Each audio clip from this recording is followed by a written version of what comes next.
Ahora en esta consulta nacional vamos a continuar con la presentación de la estrategia para la cobertura universal de salud. Llamamos al doctor Cristian Morales, consultor regional de OPS-OMS en Washington, D.C., para que pues continúe con esta parte del programa. Agradecemos a la mesa de honor, ya pueden ir ocupando asientos dentro de las mesas que hemos colocado. Ministro, señora representante, doctor Montero, autoridades.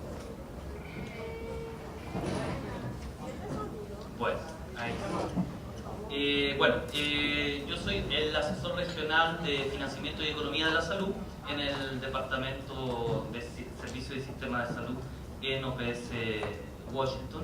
Y como les decía, lo que queremos, si es que la tecnología lo permite, compartir con ustedes, a lo que son las propuestas de líneas estratégicas que podemos adoptar en nuestros diferentes países para avanzar hacia este objetivo de la cobertura universal de salud. Vamos a terminar presentando lo que es la hoja de ruta que nos va a llevar al Consejo Directivo del mes de octubre que nos mencionó la doctora Reno. La próxima, por favor. Es importante entender lo que es cobertura universal porque se ha hablado mucho en los últimos años y diferentes instituciones y diferentes profesionales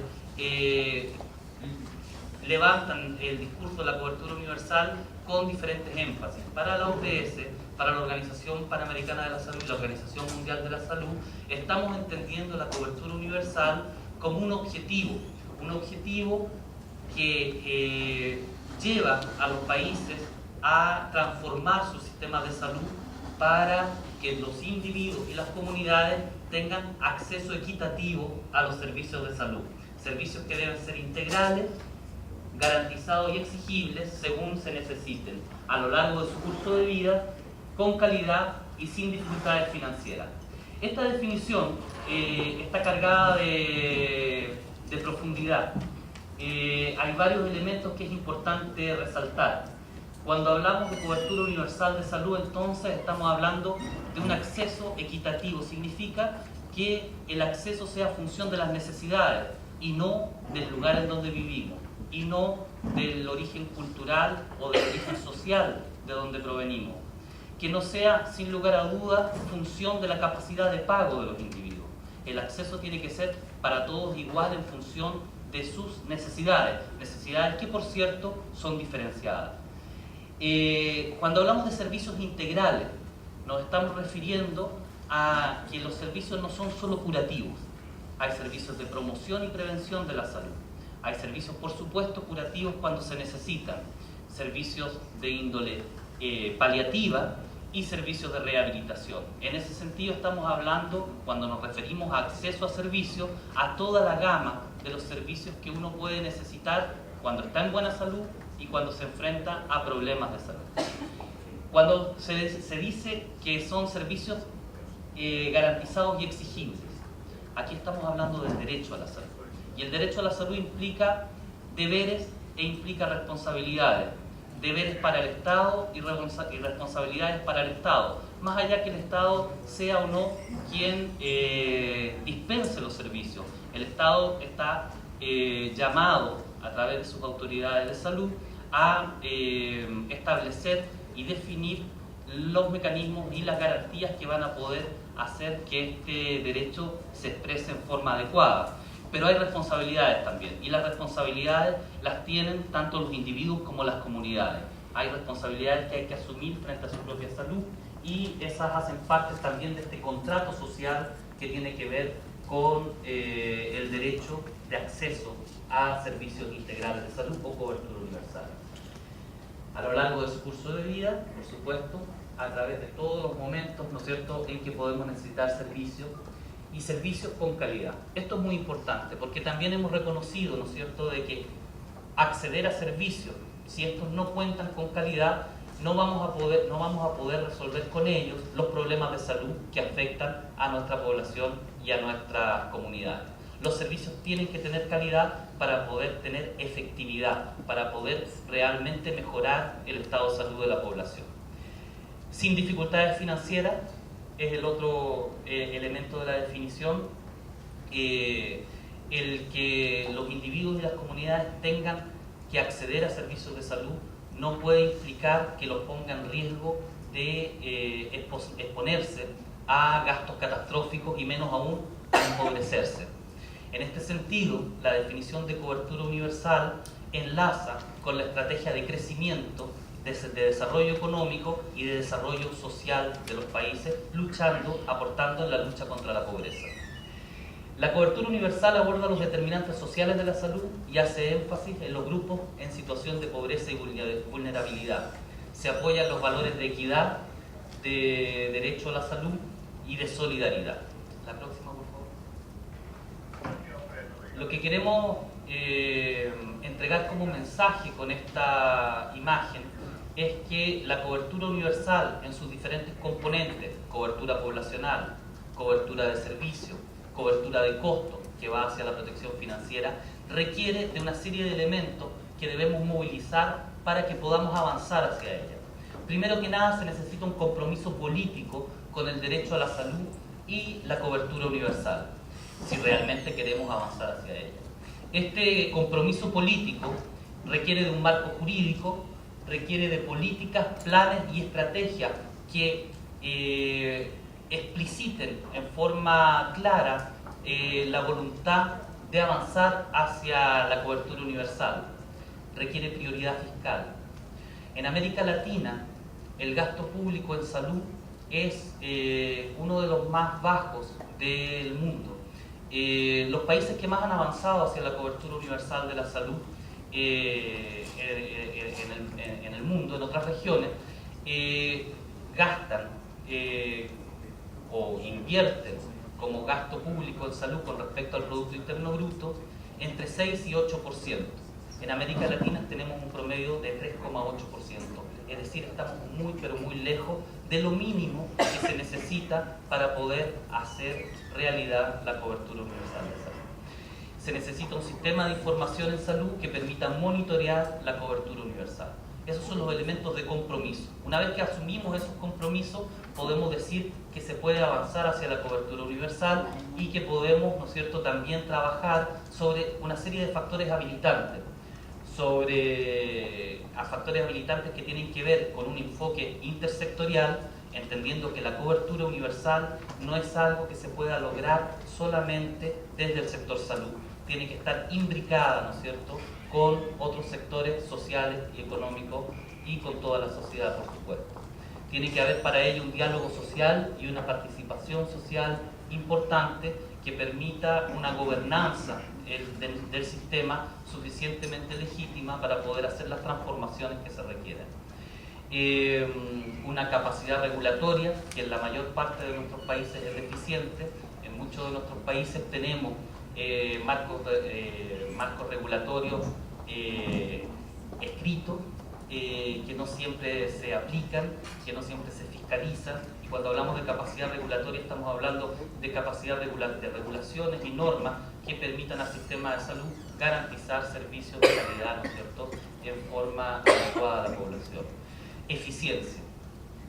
Según el Informe Mundial de la Salud del año 2010, la financiación hacia la cobertura universal de salud, se hablaba de que entre 30 y 40% de lo que invertimos o gastamos en salud se hace en forma ineficiente. Eso implica, por supuesto, que hay una gran posibilidad de mejorar la utilización de los recursos que tenemos, de mejorar la forma en cómo hacemos las cosas y que va de la mano muchas veces con el aumento también del gasto. A priori tenemos tendencia a pensar de que para poder, antes de poder invertir más o aumentar el gasto público en salud, debemos corregir las ineficiencias. Y es cierto, pero hay que hacer las dos cosas al mismo tiempo. Muchas veces para corregir las ineficiencias se debe invertir más. Entonces son procesos que van de la mano. Al mismo tiempo que corregimos ineficiencias, debemos aumentar el gasto en salud. Los modelos principales con los cuales tenemos que organizar o debiéramos organizar nuestros sistemas de salud son modelos de atención basados en atención primaria, con recursos humanos preparados y motivados para dispensar los servicios. Entonces, es simplemente esto, cuando hablemos de cobertura universal, pensemos en la transformación de nuestro sistema de salud y en todas las complejidades, por favor la próxima, que esto implica. La próxima. Complejidades, ¿no es cierto?, que tienen que ver con la estructuración del modelo de atención, con la intersectorialidad y trabajo con los determinantes sociales de la salud, con la introducción de tecnología, medicamentos y otras tecnologías sanitarias, por supuesto, la redefinición de nuestros modelos de atención que pecan de un sesgo hacia el hospitalocentrismo, hacia lo curativo, y dejan de lado muchas veces, justamente como nos decía el señor ministro, la atención primaria, la prevención, la promoción de la salud, que es donde podemos resolver muchos de los problemas antes que estos lleguen a su fase aguda. La próxima, por favor. El objetivo de la estrategia regional hacia la cobertura universal es definir las condiciones sine qua non con las que permitirán a los países orientar sus políticas y medir el éxito y la velocidad de sus avances hacia la cobertura universal de salud. Es decir, qué es lo mínimo que debiéramos estar haciendo o trabajando, entendiendo en que estos mínimos pueden tener un proceso relativamente corto o más largo en los países según sus características, su nivel de desarrollo, etcétera, sus posibilidades, pero que son sin duda a los que tenemos que atacarnos para poder avanzar hacia la cobertura universal de salud. La próxima. En cuanto a antecedentes, también es importante recalcar que la cobertura universal de salud no es algo nuevo. La cobertura universal de salud encuentra sus bases ya en lo que fueron las discusiones que llevaron a la resolución de Alma-Ata en 1978. Ha sido retomada en diferentes momentos de la discusión sanitaria en los últimos 40 años en la región y a nivel mundial. Encontramos las primeras referencias explícitas a la cobertura universal de salud ya en 2004, en 2005 cuando se habla de la atención primaria de la salud renovada, el posicionamiento de los países miembros de la OPS con respecto de esto, el Informe Mundial de la Salud del 2008, del 2010, el del 2013, el año pasado, cobertura universal de salud e investigación, y por supuesto también hay toda una serie de resoluciones incluso a nivel de las Naciones Unidas que apuntan o enmarcan la discusión hacia la cobertura universal. La próxima. La Declaración Política de Río sobre los determinantes sociales de la salud de 2011 hace referencia explícita a la cobertura universal. La Conferencia de las Naciones Unidas sobre el Desarrollo Sostenible. La discusión para la agenda para el desarrollo después del 2015, después de las metas del milenio. El compromiso de los Estados miembros, ¿no es cierto?, en el 52º Consejo Directivo de la OPS del año pasado, que ya fue mencionado. La situación actual se caracteriza por un progreso significativo en materia sanitaria en los diferentes países de la región, pero todavía con grandes desafíos por venir. Hay un compromiso político en respuesta a las necesidades de salud de la población. Sin embargo, prevalecen grandes niveles de inequidad en los resultados de salud. Hay nuevos patrones epidemiológicos y demográficos que empiezan a expresarse en nuestros países, en la región, y continúan a existir barreras importantes de acceso y grupos que quedan excluidos de la posibilidad de acceder a los servicios de salud de calidad cuando lo necesitan. En nuestros países enfrentamos un gran problema de segmentación y fragmentación de nuestro sistema de salud. Segmentación en el sentido de que tenemos acceso a un cierto tipo de servicios con un cierto nivel de calidad según el esquema al cual estamos afiliados, según nuestra capacidad de pago, según nuestra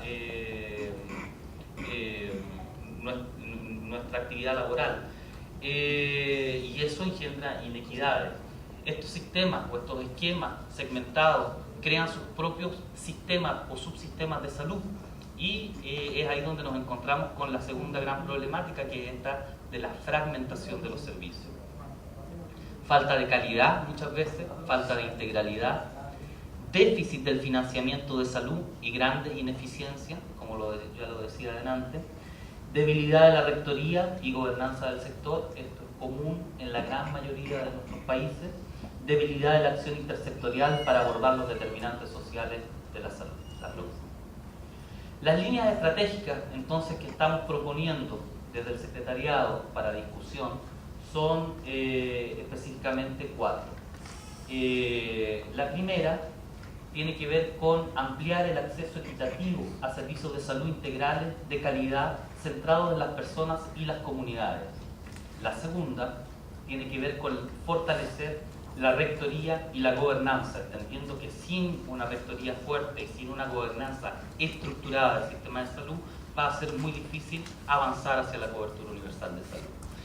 La tercera línea estratégica dice relación con aumentar y mejorar el financiamiento, eliminando el gasto de bolsillo en el momento de la atención y aumentando la equidad y la eficiencia del sistema de salud. Vamos a ir en detalle de cada una de estas líneas enseguida. La línea 4 se trata de actuar intersectorialmente para abordar los determinantes de la salud. La próxima.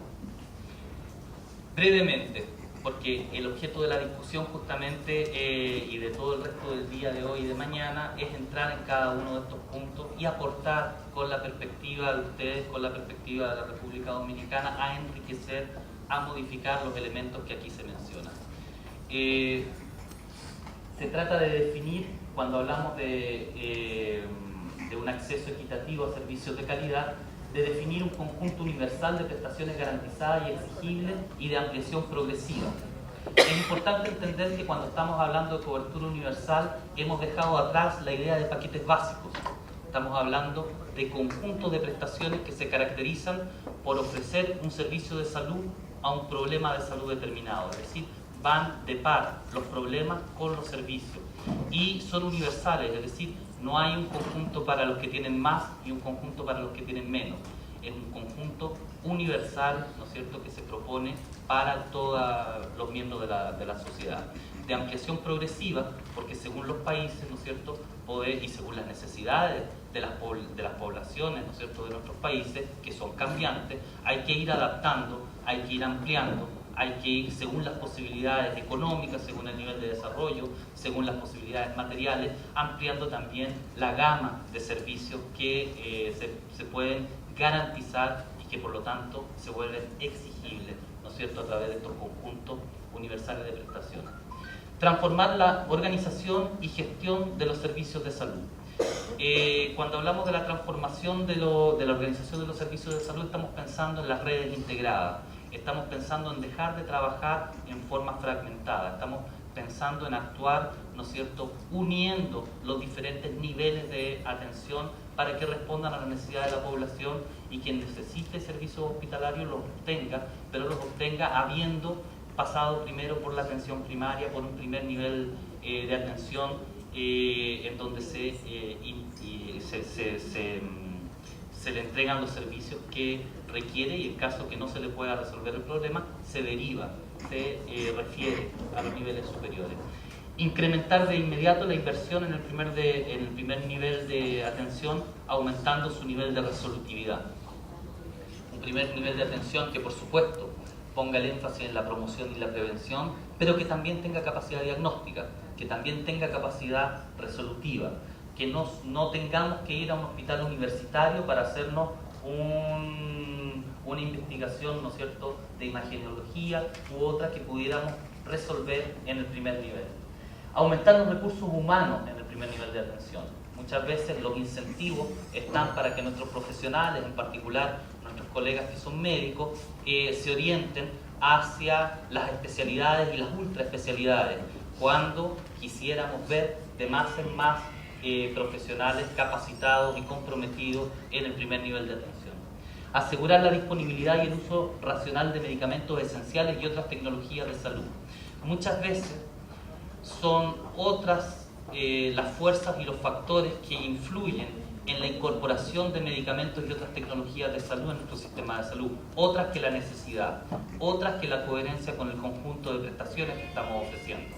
Tienen que ver muchas veces con la fuerza de la industria, tienen que ver muchas veces con lo que piden los pacientes, tienen que ver con diferentes, variadas y muy complejas razones.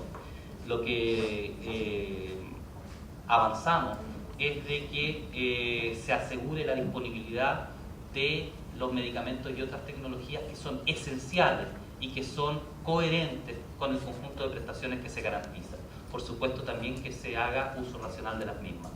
Implementar programas para el empoderamiento, incluso actividades de promoción, prevención y educación, incluyendo por supuesto todos estos elementos. Es decir, modelos de salud centrados en la persona, basados en la atención primaria y con una fuerte imbricación territorial con las comunidades a las cuales están sirviendo. Fortalecer la rectoría y la gobernanza. Se trata de desarrollar la regulación como instrumento eficaz para asegurar la calidad de la atención, el aseguramiento de las funciones esenciales de salud pública y el fortalecimiento general de la gobernanza. Se trata de desarrollar políticas y planes que hagan explícita y transparente la intención de avanzar hacia la cobertura universal de salud, transformando los sistemas de salud. Es difícil, se puede, algunos pudieran intentarlo, avanzar hacia la cobertura universal haciendo lo mismo que estamos haciendo hoy día, pero es muy difícil que se logre un avance real. Debemos transformar las formas en cómo trabajamos y cómo actuamos. Establecer mecanismos formales de participación y diálogo social y consolidar sistemas de información que sean robustos, interoperables y que permitan apoyar la toma de decisión. En nuestro sistema de salud existe información, pero la información está desperdigada. La información no se puede cruzar, no permite hacer las interrelaciones necesarias para apoyar la toma de decisión estratégica, la toma de decisión táctica, la toma de decisión a nivel central o a nivel regional. Muchas veces, en la mayor parte de nuestros países, incluso los que tienen un nivel más avanzado, los sistemas de información son fragmentados y no permiten tomar las decisiones en el momento oportuno. La próxima. La estrategia 4. Aumentar y mejorar el financiamiento sin gasto de bolsillo, con equidad y eficiencia. Aquí estamos hablando de aumentar la prioridad que le entregamos a salud. La prioridad que se le entrega a salud se expresa a través del peso que tiene el gasto, y en particular el gasto público con respecto al Producto Interno Bruto. Y cuando miramos los países de la OCDE o los países de Europa o los países que más han avanzado hacia la cobertura universal de salud, constatamos que el sector público no gasta menos del 6 u 8% del Producto Interno Bruto en salud. Entonces aquí no estamos hablando del gasto total en salud, estamos hablando del gasto público en salud. ¿Por qué? Porque si decimos que tenemos que cambiar el sistema de salud, que tenemos que transformarlo, entonces necesitamos controlar y dirigir ese gasto. Y ese gasto, por supuesto, se dirige y se controla mejor cuando es un gasto que se hace a partir del sector público. Eliminar el pago directo en el momento de la prestación y sustituirlo mediante fondos mancomunados solidarios. ¿Qué significa esto? Significa que en el momento en que necesitamos el acceso a los servicios, los individuos no tengan que enfrentar una barrera financiera que les impida o que les retrase su decisión de contactar el sistema de salud. Y las razones son variadas. Hay razones de equidad y hay razones de eficiencia. Cuando hablamos de razones de equidad, por supuesto, es porque el gasto de bolsillo o los copagos que enfrentamos en el momento de la prestación afectan en forma más desproporcionada a quienes tienen menos. Hablamos de eficiencia también, porque el hecho de que existan estas barreras de acceso financiera muchas veces lo que hacen es limitar o retrasar nuestra decisión de contactar el sistema de salud. ¿Lo retrasamos hasta cuándo? Hasta cuando estamos más enfermos, hasta cuando ya no podemos retrasar la decisión e incurrimos en gasto catastrófico para poder acceder a los servicios. Y en ese momento se trata de servicios más complejos y por lo tanto más costosos. Entonces hay una razón de eficiencia para eliminar el gasto de bolsillo, para eliminar el gasto directo. Cuando eliminamos el gasto directo, tenemos que pensar en cómo sustituimos esa fuente de financiamiento que antes recibía la institución a partir del gasto directo. Porque si no la sustituimos, la institución va a caer en déficit, la institución de salud va a entregar servicios, sí, pero probablemente de menor calidad, etcétera, y no es lo que queremos. Lo que queremos es que se entreguen y se acceda a servicios de calidad. Por lo tanto, hay que pensar con mucho cuidado cómo se avanza en este tema. Se trata de que los individuos y las comunidades contribuyan financieramente al sistema de salud, pero en forma de prepago, que no lo hagan en el momento en que necesitan la prestación. Entonces no se trata de gratuidad, se trata de gratuidad al momento de la prestación y que la contribución sea ex ante. Aumentar la calidad del gasto a través de políticas, intervenciones y mecanismos destinados a mejorar la eficiencia del financiamiento y de la organización del sistema de salud. Hay muchas cosas que podemos hacer para mejorar la eficiencia del cómo recaudamos, cómo asignamos, cómo pagamos, cómo desarrollamos nuestra arquitectura de incentivos en el sistema de salud para aumentar la eficiencia. Y también hay mucho que podemos hacer con respecto de la organización de servicios de salud para aumentar su eficiencia. La próxima. La cuarta estrategia, actuar intersectorialmente para abordar los determinantes sociales de la salud. Se trata de establecer y fortalecer los mecanismos existentes intersectoriales de coordinación. Se trata de generar evidencia para sustentar acciones intersectoriales que impacten en la salud de las personas y las comunidades. Se trata de promover la cobertura universal de salud en los programas de protección social y fortalecer la participación de la autoridad nacional en la definición de los componentes relacionados con la salud de los programas sociales, incluidos los programas de transferencias condicionadas de dinero. Se trata de fortalecer la articulación entre salud y comunidad en el espacio de lo local. La próxima. Estas son entonces un breve vistazo que hemos dado a las líneas estratégicas que estamos proponiendo en el documento. El detalle lo tienen más desarrollado en el documento y por supuesto se va a poder enriquecer con la experiencia y con las ideas que puedan surgir de las discusiones que se van a dar hoy y mañana. Las consultas regionales empiezan hoy día.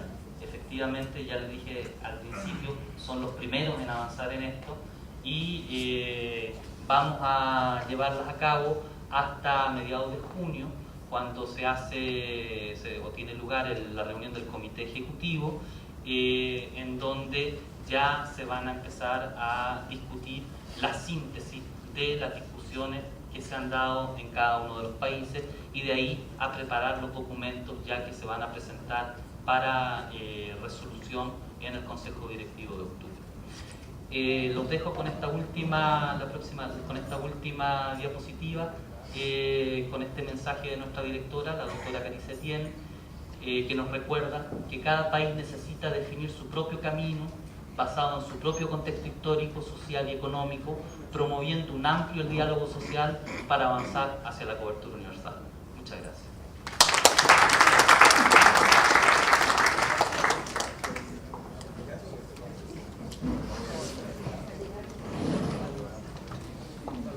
Si va a haber alguna pregunta.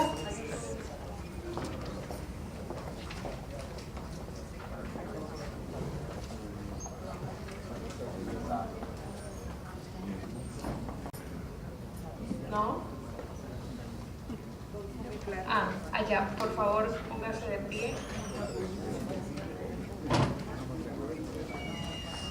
Solo tenemos este micrófono, o sea que puede hacerla desde allá. Sí. Bueno, excelente exposición sobre la búsqueda de la cobertura universal de salud que también fue aprobado, tengo entendido, en la reunión de la semana pasada de la Organización Mundial de la Salud, esta resolución. A mí me preocupa en el desarrollo de esta cobertura la formación de recursos humanos. Es decir, se habla de que el gasto en salud mundial es de 100.000 millones de dólares, pero que el gasto en formación de recursos humanos solo es el 2% de esos 100.000 millones de dólares. O sea, y uno reflexiona, con el 2% del gasto en salud, en formación de recursos humanos, nosotros podríamos manejar una maquinaria que cuesta 100.000 millones de dólares, billones de dólares. Entonces, la pregunta es, ¿cómo vamos a impulsar con la misma fuerza de cobertura universal la formación de un recurso humano con capacidad para atender ese desafío?